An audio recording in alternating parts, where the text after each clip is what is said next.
Bienvenue sur CivilNet, mon invitée est Taline Papazian. Elle est politologue et directrice générale d'API Armenian Peace Initiative. Bonjour Taline, merci de nous avoir rejoints. Bonjour Annie. Donc l'Arménie et l'Azerbaïdjan se sont mis d'accord le 13 mars dernier pour avancer dans le processus de paix. Il restait 2 points des termes de l'accord pour avancer dans ce processus. Taline, quelle analyse vous faites de cette nouvelle? Peut-on vraiment croire à une bonne volonté de l'Azerbaïdjan à avancer dans ce processus-là? Annie, je ne vais pas me mettre dans la peau de la personne qui va spéculer sur les intentions d'Aliyev. Par contre, je voudrais saluer cette avancée, qui pour moi est une véritable avancée. Se mettre d'accord sur le texte d'un accord de paix, quand on est dans la position de l'Arménie, permettez-moi de parler de la position de l'Arménie avant tout, et dans la position de l'Azerbaïdjan, donc en conflit depuis 1988, c'est une avancée. Bien sûr, il reste à finaliser, il reste à signer, il reste ensuite à faire ratifier par les parlements. Et évidemment, nous n'avons aucune garantie sur le fait que Bakou souhaitera aller jusqu'au bout. Nous pouvons raisonnablement penser, et nous avons suffisamment d'éléments pour le faire ces dernières années, que le souhait numéro 1 ou la priorité numéro 1 de Bakou n'est pas de signer un accord de paix qui lui lirait un peu les mains, mais il y a aussi des raisons de le faire. Sinon, ce texte n'aurait pas été finalement accordé par les 2 parties. Donc, saluons cette avancée pour ce qu'elle est. Prenons les choses avec prudence, néanmoins, bien entendu. Mais il faut le dire, c'est une véritable preuve pour moi de maturité politique que d'avoir réussi à faire ça. Et il faut saluer les efforts de Yerevan, parce qu'évidemment, les efforts ont été portés avant tout par Yerevan, on le sait, c'est évident, c'est Yerevan qui a besoin de la paix. Donc, saluons cette preuve de maturité de la part de l'État arménien souverain. Donc les 2 termes qui ont été justement discutés, sur lesquels ils se sont mis d'accord, les 2 parties se sont mis d'accord, c'était sur, ça portait donc sur l'exclusion des forces tiers à la frontière interétatique entre l'Arménie et l'Azerbaïdjan. Ça fait une référence aux observateurs européens du monitoring de l'IUMA et l'abandon des poursuites judiciaires dans les enceintes internationales, dans les institutions internationales. Et ça fait référence aux nombreux cas qui sont mis devant la Cour internationale, devant les différentes cours internationales, justement où l'Arménie et l'Azerbaïdjan sont en litige par rapport à plusieurs questions, dont tout ce qui touche au droit international humanitaire.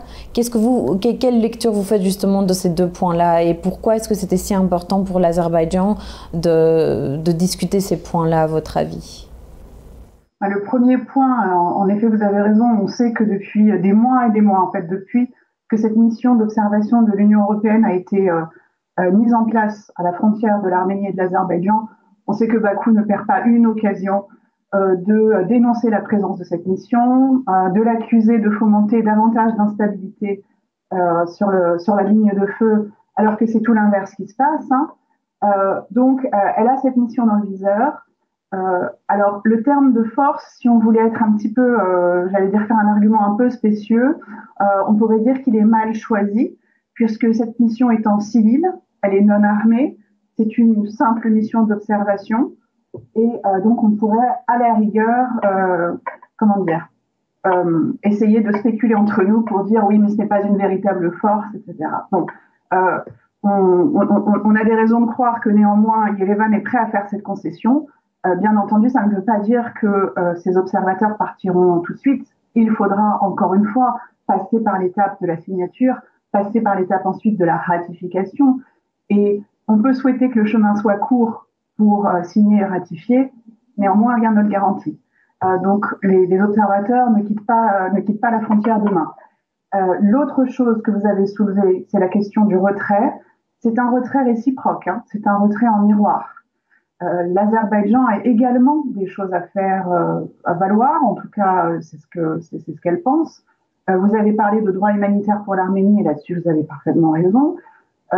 Il y a eu aussi, et il ne faut pas que les Arméniens l'oublient, il y a eu aussi 600 000 réfugiés azerbaïdjanais pendant la première guerre du Karabakh. Donc, quand on parle de retrait en miroir, évidemment que notre moralité et notre bon sens humanitaire se rebiffe de manière très forte, parce qu'on sait ce qui s'est passé en 2021 contre les 16 soldats qui ont été exécutés. On sait ce qui s'est passé en 2022 contre ces soldats qui ont été violés et puis dépenaillés dans leur corps. Enfin, c'était évidemment odieux.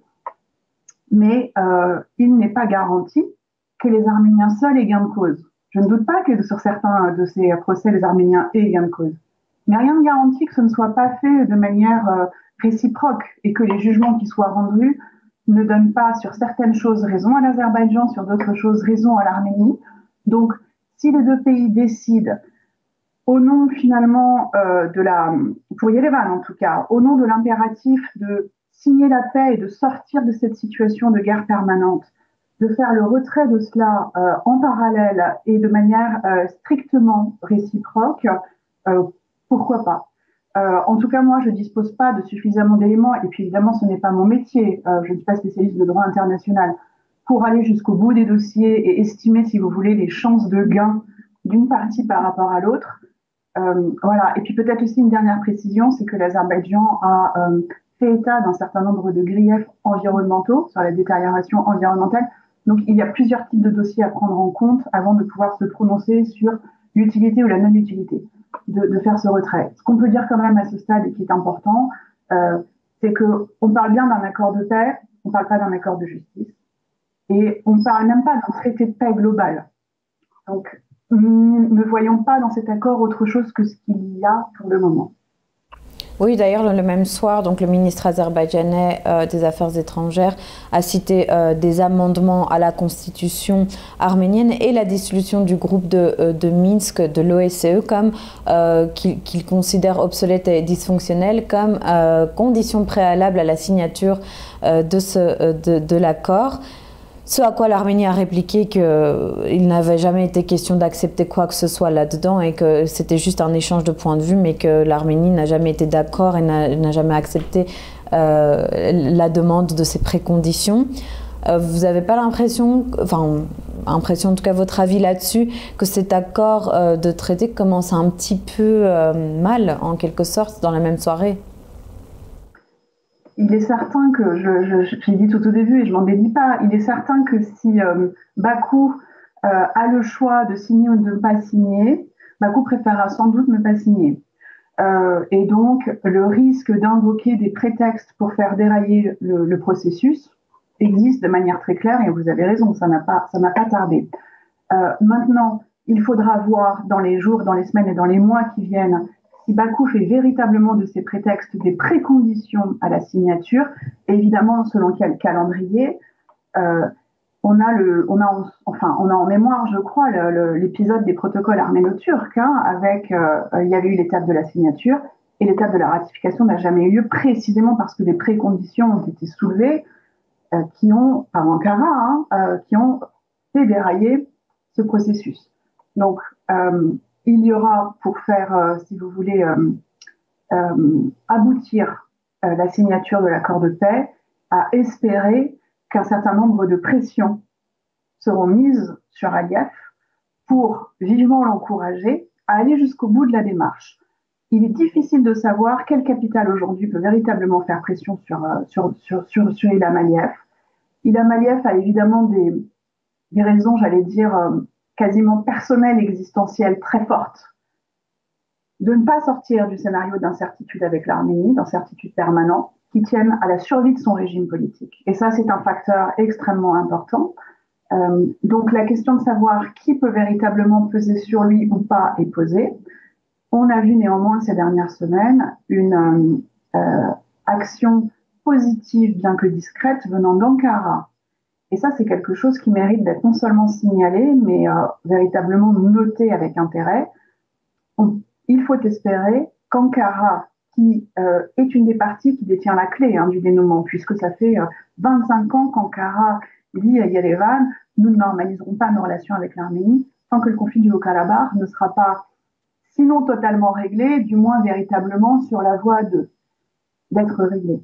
Eh bien, là, Yerevan a quelques arguments quand même à apporter à Ankara en leur disant Bakou lui-même reconnaît que nous avons accepté intégralement les demandes faites par l'Azerbaïdjan sur les 2 derniers points bloquants. Le texte est donc prêt et donc plus rien ne devrait vous retenir. Alors, je ne dis pas que ça va faire effet, mais c'est le travail de la diplomatie que de tenter ce genre de deal gagnant-gagnant, si je puis dire. Il y a aussi la Russie, et en ce moment la Russie est occupée avec l'Ukraine évidemment, mais on a une nouvelle administration américaine, celle de Trump, qui essaye de régler le problème, la guerre en cours entre la Russie et l'Ukraine. Si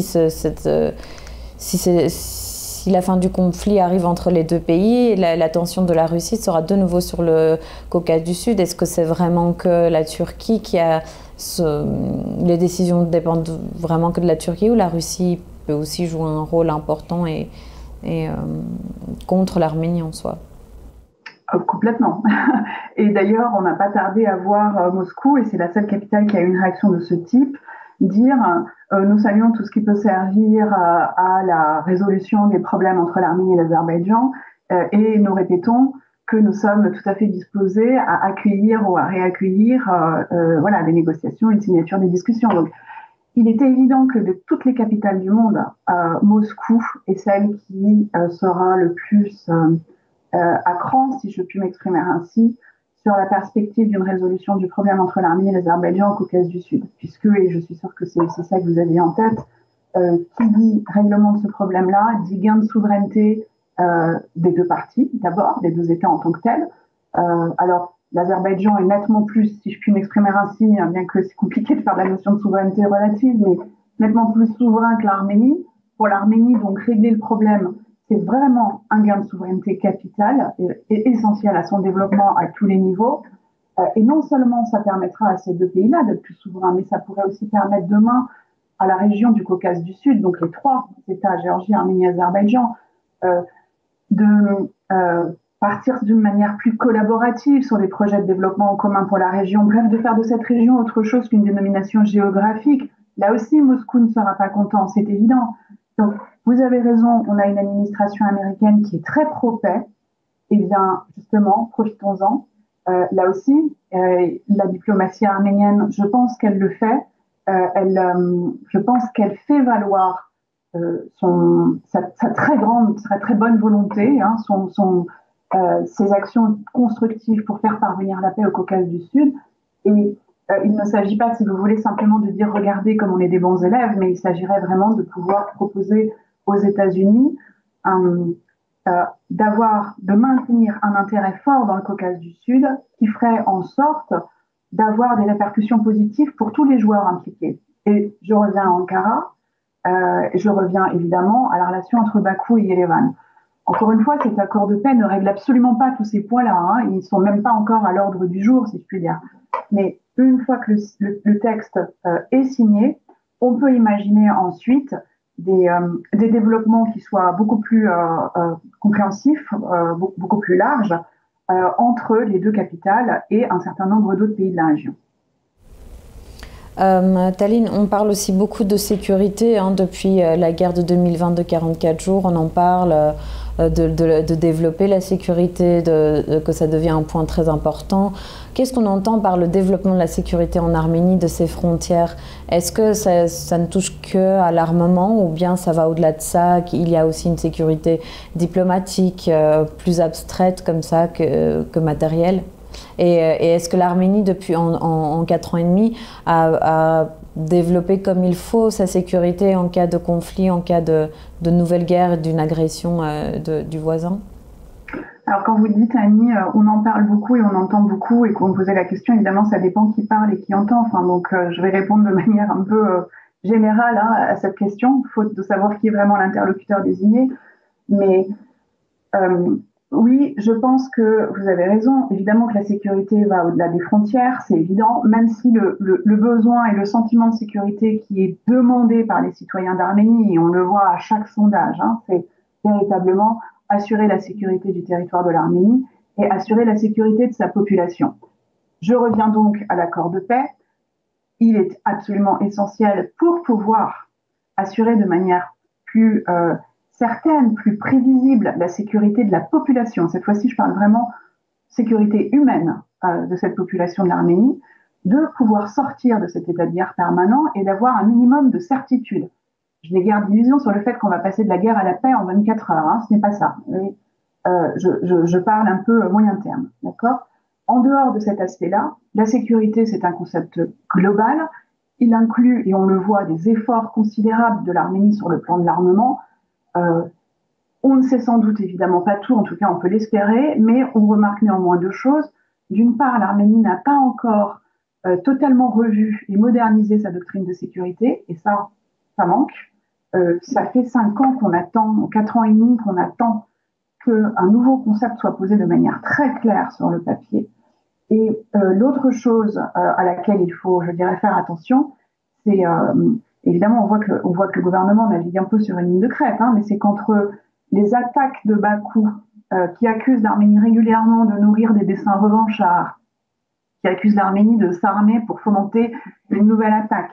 Donc, ces accusations qui sont grotesques, bien entendu, ne doivent pas, à mon avis, peser sur les choix du gouvernement en matière de sécurité. Alors, bien évidemment, hein, Pachinian et le gouvernement a été parfaitement clair sur le fait que le droit souverain de l'Arménie consistant à se défendre ne serait jamais remis en question, et on peut, j'allais dire, l'espérer.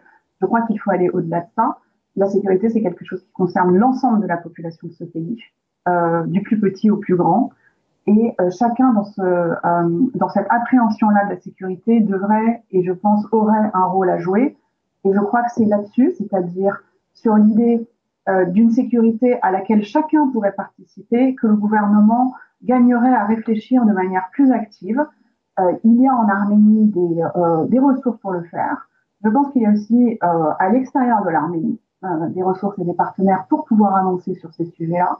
Je pense à des pays qui sont passés par ces chemins de guerre très déséquilibrés, très asymétriques avant nous, et qui s'en sont sortis. Je ne dis pas qu'ils ont gagné toute leur guerre, mais ils s'en sont sortis, c'est-à-dire qu'ils ont réussi à faire monter suffisamment le coût d'une agression contre eux pour dissuader cette agression et faire préférer la diplomatie à la guerre. Et c'est ce qu'à mon avis doit viser l'Arménie.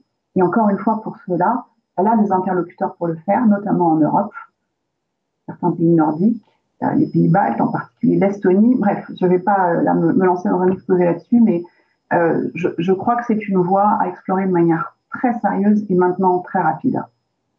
Merci beaucoup Taline pour cette discussion. Merci à vous Annie. Bonne journée à Yerevan. Bonne journée à vous. Merci à vous d'être resté avec nous et continuez à suivre CivilNet.